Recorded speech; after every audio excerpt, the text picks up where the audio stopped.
Subsidise gas rate की वजह से फर्टिलाइज़र कंपनीज फर्टिलाइज़र सस्ते रेट से बेच पाती हैं। तो आज हम बात करेंगे फर्टिलाइज़र सेक्टर के गैस प्राइसेस पर।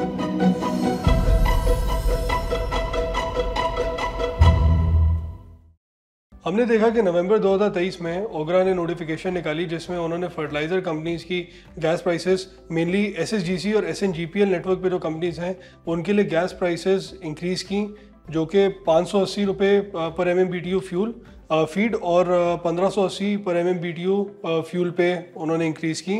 जो कि जैन 2023 में इंक्रीज़ करके ये 510 फीड पे ले गए थे और 1500 रुपये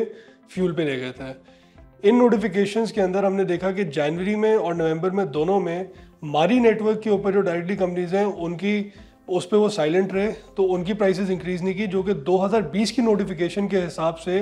एफएफसी और फातिमा का जो सादकाबाद वाला प्लांट है वो 302 रुपये पर MMBTU फीड के लिए और 1023 रुपये पर MMBTU फ्यूल के लिए उसी रेट्स के ऊपर वो चल रही थी।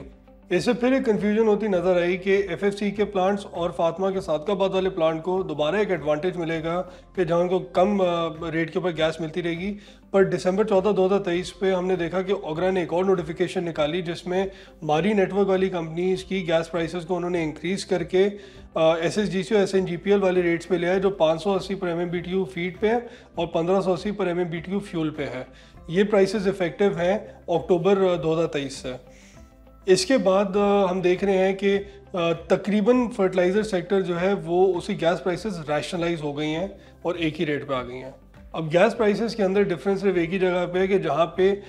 ई-फर्ट का जो बेस प्लांट है जो तकरीबन 40% ऑफ ई-फर्ट की टोटल प्रोडक्शन है और फातिमा का जो पाक अरब प्लांट है ये PP12 की डॉलराइज्ड प्राइसेस के ऊपर हैं, तो इनके जो गैस रेट हैं वो ओगरा की प्राइस नोटिफिकेशन से अनअफेक्टेड रहती हैं।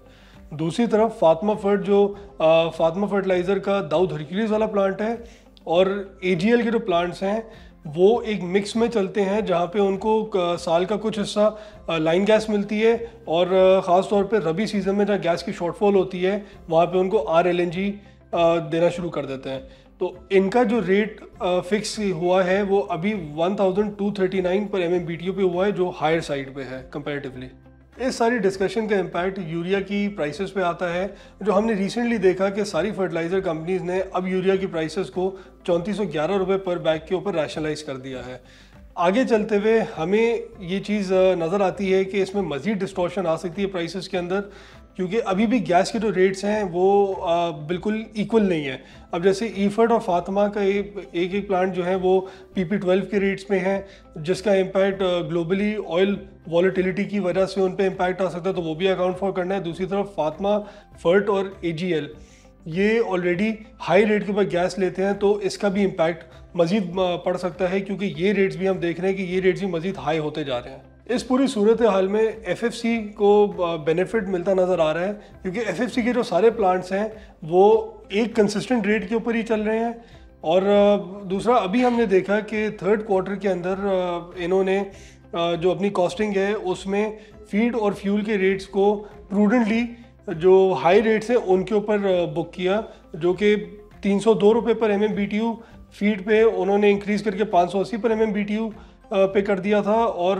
जो फ्यूल है वो 1023 पर MMBTU से उठा के उन्होंने 1580 पर MMBTU पे कर दिया, जिसकी वजह से ग्रॉस मार्जिन हमें नजर आए कि तकरीबन 31% पे क्लॉक इन हुआ था। ओवरऑल फर्टिलाइजर सेक्टर पे अगर हम देखें तो गैस प्राइसेस को रैशनलाइज करने पे ही काम हो रहा है, और दूसरी तरफ सब्सिडीज़ पर जो जोर है उसको कम करना प्रायोरिटी है।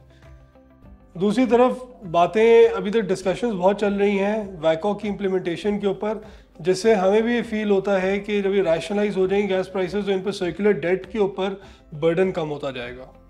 For more informative videos like this please follow us on our social media handles and subscribe to our channel.